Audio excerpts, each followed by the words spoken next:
Right, welcome ladies and gents. This is really bad news. So the Marvels, $110 million global opening. That should have been just the domestic. Bare minimum. That's really bad. That's really bad. In fact, we have it here now. The Marvels, this is this is the lowest box office for a Disney MCU ever. $47 million. That's real bad. So hit subscribe if you're new here. We'll dive into this today. The numbers for this stuff is quite an interesting thing to explore because it's quite revealing. It's very revealing. And loads of people are suggesting that if the stars had, done a press tour, it would have made a difference. I actually don't agree with that at all. Five Nights at Freddy's says you're full of shit when you say that and you're coping hard.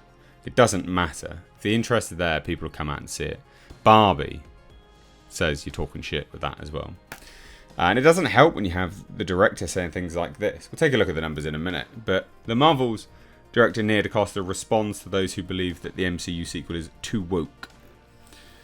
So she was basically asked, she explained that she's familiar with the negative and toxic sides of fandom.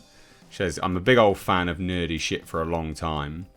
There are pockets where you go because you're like, I'm a super fan. I want to exist in the space of just adoration, which includes civilized critique.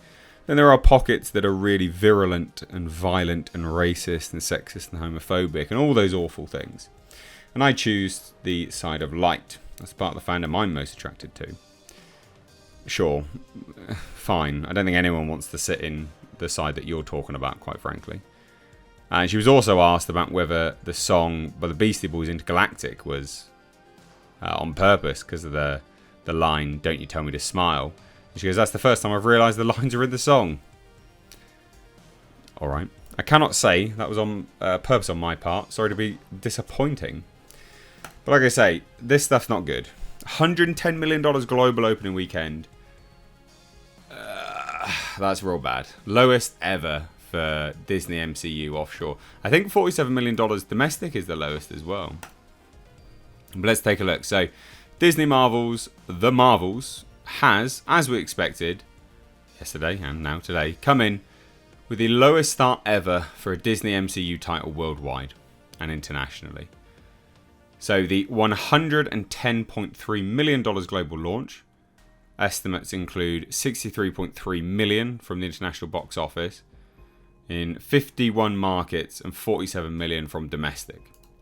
That is terrible. That is so bad. That's so bad. The first Captain Marvel, I'm pretty certain it did $180 million its opening weekend, just that movie.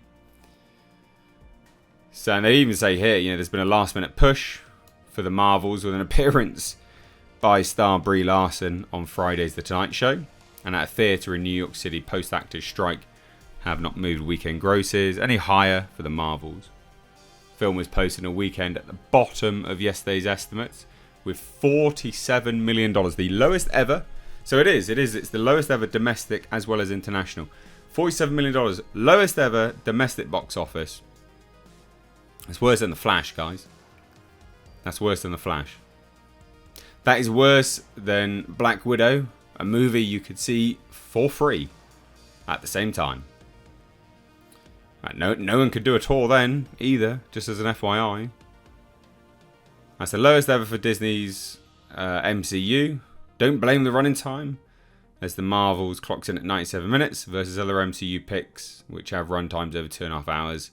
Marvel's Saturday was 15.3, down 30% against previews and Fridays. That's insane.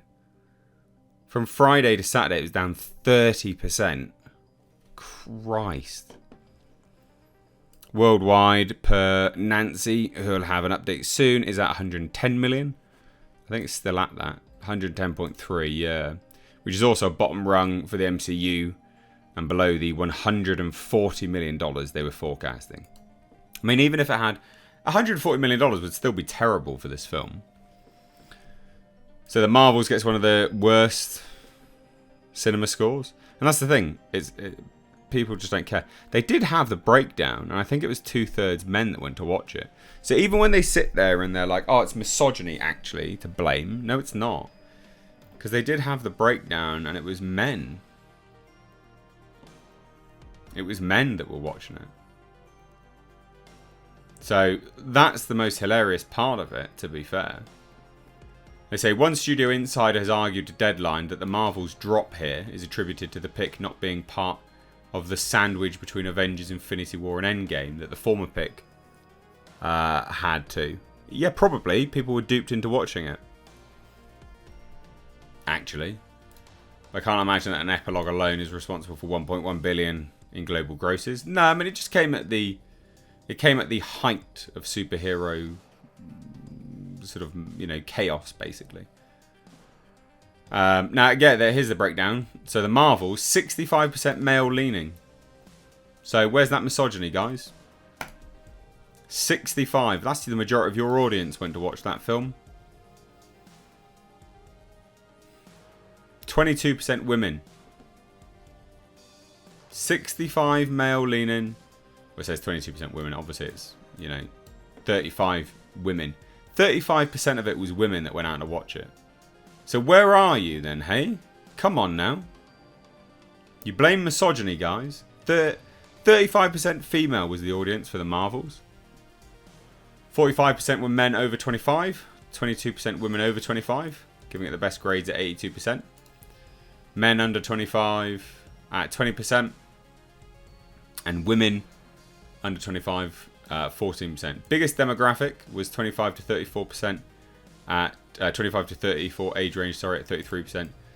36% Caucasians went to watch. 27% Latino. So it's not even that it's diversity, because white people were the majority to go watch it as well. White men, actually, were the people that went to watch your film. Those are the people you spat in the face of. So funny. The Marvels is now going to be bombing because against Hunger Games, The Ballad of Songbirds and Snakes, next weekend, it's done. That's it, it's dead. This film's dead. This film, having hit, what did it hit? $140 million worldwide? No, sorry, $110 million worldwide, even worse. And $47 million domestic? Was it 47? $47 million domestic. Next weekend, that 47, oof, you're looking at $27 million next weekend domestic. This film's dead.